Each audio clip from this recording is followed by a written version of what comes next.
बताइए सच क्या है? राहुल गांधी वहां संसद में माफ़ी मांगेंगे, जेपीसी की डिमांड करेंगे, संसद चलेगी, ये तो कल पता लगेगा। लेकिन राहुल गांधी की प्रेस कॉन्फ्रेंस ज़रूर होगी, ये साफ है शाम को।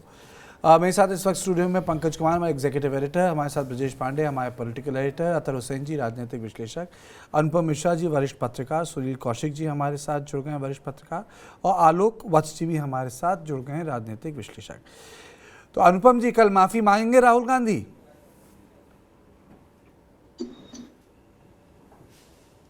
पता नहीं कार्तिकेय जी क्या कहा जाए। कोर्ट्स वगैरह में तो मांग लेते हैं, 3-4 बार मांग चुके हैं, और उसके बाद के ये भी कहते हैं सावरकर नहीं हूं जो माफी मांग लूं। तो कुछ भी कह सकते हैं। आज भी देखिए, एक Rahul Gandhi, it all depends कि उनको क्या एडवाइस दी जाती है।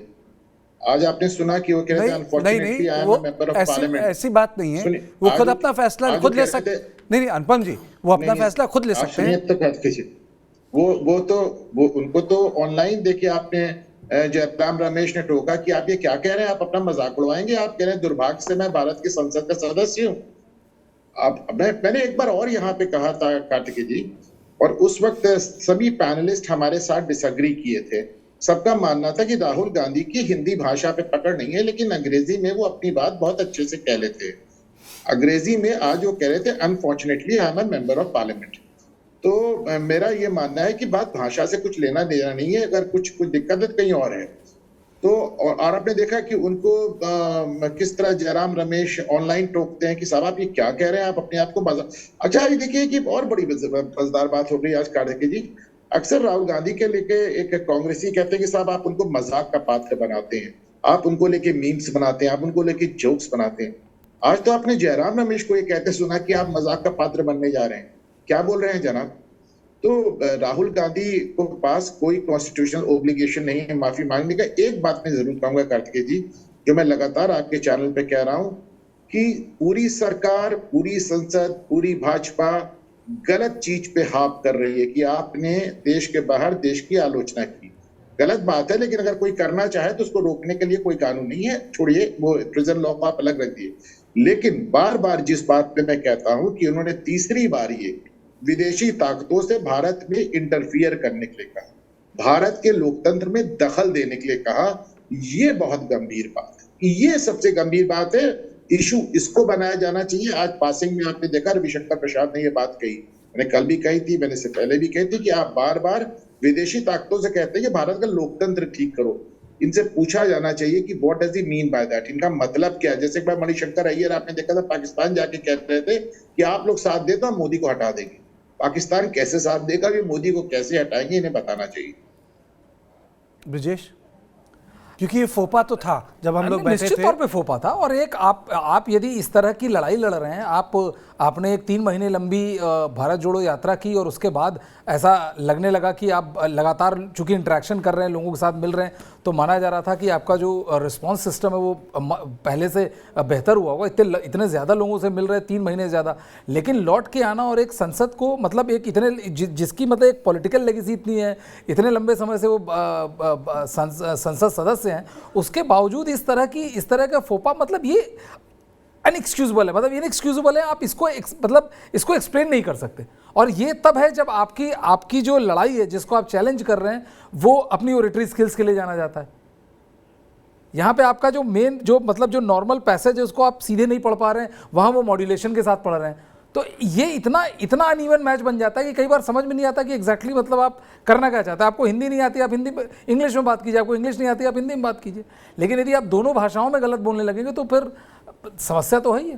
पंकज, क्या हुआ यूके में रिस्पांस सिस्टम? क्या इन्होंने बोला रिस्पांस सिस्टम। अनुपम कुछ कह रहे थे। हाँ बोलिए अनुपम जी। वो कह रहे हैं हिंदी इंग्लिश अगर आपको दोनों नहीं आती, हमने कहा अगर वो इटालियन में बोलेंगे तो कैसे समझ में आएगा। चलिए, इन्होंने बोला कि रिस्पांस सिस्टम खराब हो गया। कहाँ पे? प्रेस कॉन्फ्रेंस में, अनफॉर्चुनेटली। नहीं, इन्होंने जो कहा वही तो बात है। जैसे देखिए, रेस्पॉन्स सिस्टम खराब हो गया। सबसे बड़ी बात यह है कि पॉलिटिक्स में अक्सर ये होता है कि आपको माहौल और समय को पहचानना ज़रूरी होता है, और जब तक आप इसको पहचान नहीं पाते हैं, आप बेहतर पॉलिटिशियन हो नहीं पाते। अब सवाल ये है कि जगह और समय ये दोनों आप इस ऐसे तय करते हैं जो कि आपके खिलाफ जाता है। भले ही सही बात कह रहे हो, यही बात अपने देश में कह रहे होते, अपने तरीके से कह रहे होते, तो इसका मतलब कुछ और निकलता। जरा सोचिए 3500 किलोमीटर की यात्रा करके, और वो पूरी यात्रा उनको री इन्वेंट करने के लिए थी, उनके इमेज को सुधारने के लिए थी, और खुद इंग्लैंड जाके उन्होंने उस इमेज पे डेंट कर दिया। बड़ी बात यह थी कि आज पार्लियामेंट में बात क्या होती, बात पूरा विपक्ष दो ही बात उठाता, जैसा कि दिखाई पड़ रहा है कि एक तो क्या ईडी सीबीआई का मिसयूज, और दूसरा अडानी और पीएम का कनेक्शन, जो कि कांग्रेस पार्टी बात कर रही है। लेकिन इन्होंने ऐसा बोल करके बीजेपी के हाथ इतना बड़ा शस्त्र दे दिया कि बीजेपी जबरदस्त तरीके से काउंटर कर रही है और इनकी आवाज दब जा रही है। अब बीजेपी सत्ता में रह करके लगातार 4 मिनिस्टर, और वो भी सीनियर मिनिस्टर, ये अपॉर्चुनिटी किसने दिया? ये अपॉर्चुनिटी इन्होंने ही दिया। ये बात किसने कही? कांग्रेस पार्टी के सबसे बड़े नेता ने कही। वो भी कहां कही? तो फॉरेन सॉइल पे कही। अब पॉलिटिक्स में जब आप कुछ बोलते हैं और कहां बोलते हैं, किस समय बोलते हैं, इसका मतलब बतौर पॉलिटिशियन आपको समझ में नहीं आता, तो निश्चित तौर पर एज अ पॉलिटिशियन आप फेल हैं। आपकी पॉलिटिकल अंडरस्टैंडिंग कम है। और जो बात कई लोग बोलते हैं और ये कांग्रेसियों को अच्छा नहीं लगता है, लेकिन इसका परिणाम कांग्रेस को भुगतना पड़ रहा है। और यही मैंने कहा कि ये स्ट्रैटेजिकल एरर है जो उन्होंने बहुत पता नहीं किसके एडवाइस पे उन्होंने कमिट कर दिया।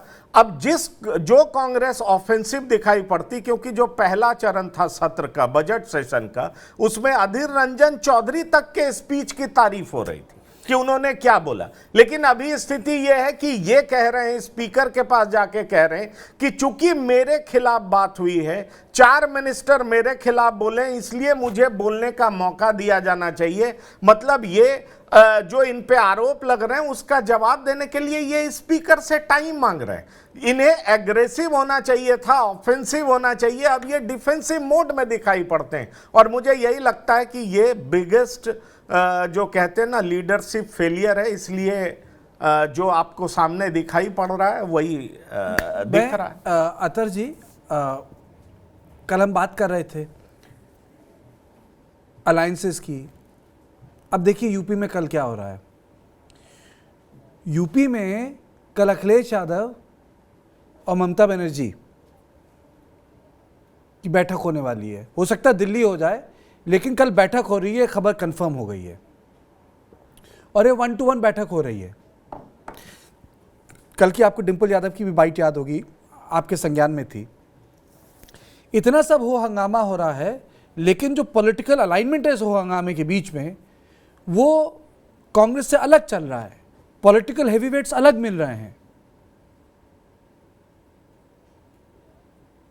जी, मैं रिस्पॉन्ड करूं? जी बिल्कुल। देखिए, कल वो जो इनकी नेशनल एग्जीक्यूटिव है समाजवादी पार्टी की, वो कोलकाता में उसकी वो है, और ये एक्सपेक्टेड है कि वहाँ उनकी ममता बनर्जी जी से मुलाकात होगी। और इसमें कोई भी मैं समझता हूँ अखिलेश जी ने वो नहीं रखा है, और उन्होंने कंसिस्टेंसी दिखाई है कि एक उनका जो नेशनल जो भी उनका पॉलिटिकल आउटलुक है, उसमें ममता बनर्जी और जो उनकी टीएमसी, उनकी एक कंसिस्टेंट एलाई दिख के आई। और जो मैंने कल भी बात कही थी, खासतौर से डिंपल यादव जी की बाइट के संदर्भ में, तो उन्होंने उस लाइन को रखा है कि जो ईडी और सीबीआई और सेंट्रल एजेंसीज का अपोजिशन को टारगेट करना, उन्होंने कहा यही काम कांग्रेस करती थी, अब बीजेपी भी वही कर रही है और इंटेंसिटी से कर रही है। तो ये जो एक इक्वी डिस्टेंस की बात है, और जो रीअलाइनमेंट है नॉन कांग्रेस की जो मेन फोर्सेस है, मैं कहूँगा एक्सेप्ट फॉर लेफ्ट और डीएमके, और मैं नहीं समझता कि कोई बहुत बड़ा अब कंसिस्टेंट बड़ा एलाई इस वक्त मुझे कांग्रेस का हाल फिलहाल, हाँ आरजेडी जरूर है, लालू प्रसाद यादव जी, कोई बड़ा एलाई नेशनल फोरम पे नहीं है। तो इनकी भी अपनी यही स्ट्रेटेजी है कि किस तरह से हम ऑल्टरनेट प्लान हो, अगर कांग्रेस की लीडरशिप में उन्हें कमजोरी दिख रही, जैसे कल के डिबेट में बात निकल के आई महीन जी नहीं है आज, जो उन्होंने कहा कि कांग्रेस की लीडरशिप जो टोटम पोल बन सकती थी वो नहीं अभी दिख रहा है। तो जरूर इनके जहन में एक ऑल्टरनेट प्लान है, और ऐसा नहीं है। इश्यूज हैं, चाहे वो अनएम्प्लॉयमेंट का इशू हो, चाहे वो आज अखिलेश जी ने खासतौर से कहा उत्तर प्रदेश के संदर्भ में कि यहाँ पे आंकड़ों के हिसाब से क्लेम किया जाता है कि 100 में सिर्फ 4 लोग बेरोजगार हैं, और ये सब जानते हैं उत्तर प्रदेश की जो मौजूदा इकोनॉमिक हालत है। तो ये इशारा किस तरफ का, और एग्रेरियन क्राइसिस से उत्तर प्रदेश जूझ रहा है। किसानों को उनका सही जो है वो नहीं रिटर्न मिल रहा, चाहे वो गन्ना किसान हो, चाहे आलू के किसान हो। तो ये सब इश्यूज हैं, बट कुल मिला के जो बात निकल के आई है कि अब ऑल्टरनेट प्लान की तरफ मुझे दिखता है कि आने वाले दिनों की जो भी 8-9 महीने की तैयारी है, उसमें बड़ी पॉलिटिकल पार्टी जिसमें समाजवादी पार्टी भी है और ममता जी भी हैं, वो जरूर उसकी कोई तैयारी करेंगी। और ये कोई आश्चर्य की बात नहीं कि आने वाले दिनों में आपको थर्ड फ्रंट का भी अनाउंसमेंट सुनाई पड़े, जो होता है मतलब, और वो एक मुझे उसी दिशा में ये सब चीजें, ये डेवलपमेंट्स दिख रहे हैं जी। आलोक वत्स जी, आपको क्या लगता है कल संसद में क्या होने वाला है? संसद में कल कुछ नहीं होने वाला है, जैसा था वैसे ही चलेगा। जो गतिरोध बना हुआ है वही बना रहेगा। और रही बात राहुल गांधी जी की, बहुत देर से मैं आप सभी लोगों की बातें सुन रहा था। तो राजनीति में कोई कोई आदमी ऐसा होता है जो बना बनाया गेम बिगाड़ देता है, अपना कुछ ऐसा हरकत करके, कुछ ऐसा वक्तव्य देके। और अभी ये अडानी के मुद्दे पर अड़े थे, ये जाके कैम्ब्रिज में उल्टा फुल्टा बोल के और विपक्ष को एक मजबूत का खंभा पकड़ा दिए, पूरी कहानी पलट गई।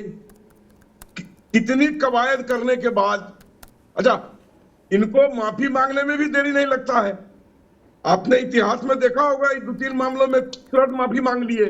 पहले कहे चोर है, ये है, फलना है, ठिकाना है, अब बाद में। तो ये इतना, आज मैं एक डिबेट कर रहा था जिसमें पब्लिक के साथ था, तो जो परसेप्शन बन गया है राहुल गांधी का, he is not to be treated seriously, और ये एक बहुत बड़ा डैमेजिंग फैक्टर है। ये सोनिया गांधी को समझना चाहिए, ये सिक्का चलने वाला नहीं है। इस खोटे सिक्कों को कुछ रिटायर कर दीजिए कुछ दिन के लिए। और जिस तरीके से ये कवायद कर रही हैं, वो उससे पार्टी का हानि होगा। एक पार्टी 3000 किलोमीटर ऑफ यात्रा, invitation sent to all parties, एक पार्टी नहीं आया। बिहाइंड द कर्टन सारी पार्टियां एक दूसरे से, अंतोगतवा होगा कि इनको हटा के वो लोग बना लेंगे कोई फ्रंट, लेकिन इनका कहीं से अब दाल गलने का नजर नहीं आ रहा है। अब तो जो परिस्थितियां जिस तरीके से बदल रही हैं, आज मैंने सुना मुफ्ती मोहम्मद की बेटी ने शंकर भगवान की पूजा अर्चना की मंदिर में जाके, तो ये सब का तो भयानक परिणाम होने वाला है। पूरा इकोनॉमिक्स और पॉलिटिक्स ही बदल जाएगा, सोशल पॉलिटिक्स ही बदल जाएगा। अभी आगे देखिए इसका पूजा अर्चना, मुझे लगता नहीं है पूजा अर्चना वाली बात यहाँ जरूरी है। मोटी बात यह है, मोटी बात यहाँ है कि क्या तो मैंने क्लियरिंग एग्जांपल दिया, चूंकि वो एक ऐसे वर्ग से आया है जिससे कतई उम्मीद नहीं की जाती थी। ठीक है, देखिए अपनी श्रद्धा में आलोक जी कोई क्या करे अपनी निजी कैपेसिटी में, I don't think it should be a matter of public debate. जो पॉइंट ऑफ डिबेट है वो ये है क्या राहुल गांधी संसद में क्या बोलेंगे, पॉइंट ऑफ डिबेट ये है। और दूसरा ये है, आपने बोला कि संसद में कुछ नहीं होगा, संसद ठप होगी, लेकिन राहुल गांधी क्या बोल पाएंगे, सवाल ये है। मैं तो ये सोच रहा हूं सुनील जी, क्या वो बोल पाएंगे? क्योंकि कल तो संसद बोला ठप होगा तो कहां से बोल पाएंगे? नहीं, बोलने के बाद ठप हो सकती है ना। चलिए, आप भी वही हैं, हम भी वही हैं, देख लेंगे कितना बोलते हैं, कितना बोलने दिया जाता है। हो सकता है आप ठीक हो जाए, कोई शर्त थोड़ा लगा रहा हूं। सुनील जी, मैं तो देखो कार्तिक जी, जो चीजें पंकज जी ने कही उसी को मैं आगे बढ़ा रहा हूँ। आजकल हमारे शो में सारी बातें पंकज जी की आगे बढ़ रही हैं। इनमें इसलिए है कि वो थोड़ा सा अधूरी बात छूट जाती है, लेकिन सही दिशा में वो जाते हैं। कि राहुल गांधी को एग्रेसिव होना चाहिए। समय मांगने की क्या उनको जरूरत थी कि लोकसभा अध्यक्ष से वो जाकर के कहें कि मैं अपनी बात रखने की आवश्यकता मुझे है इस बात को लेकर।